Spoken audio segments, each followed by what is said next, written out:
Olivia Natania, putri Nia Daniati, depresi.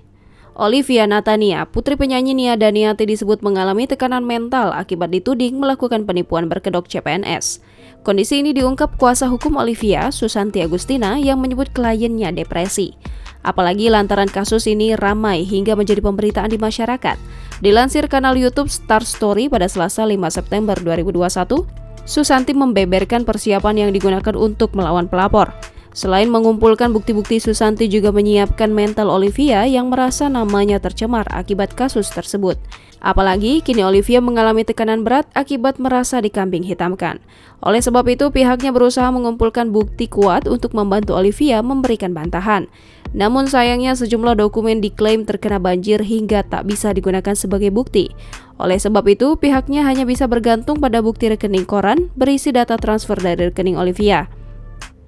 Susanti kembali menegaskan bahwa Olivia tak ikut hadir di kantor polisi karena belum siap. Oleh sebab itu, kedatangannya kali ini untuk meminta pihak kepolisian menjadwalkan ulang pemeriksaan Olivia. Diketahui, Olivia dilaporkan oleh mantan gurunya Agustin serta seorang pria bernama Karnu yang mengaku menjadi korban.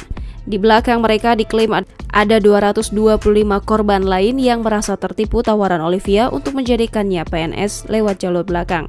Mereka diminta untuk membayar sekitar 30 juta rupiah dan mengikuti pelantikan palsu yang telah diatur. Menurut kabar, Olivia berhasil meraup 9,7 miliar dari praktik tersebut. Namun hal ini langsung dibantah oleh pihak Olivia yang mengaku hanya membuka bimbingan belajar untuk tes CPNS. Jangan lupa subscribe, share, komen, dan like ya!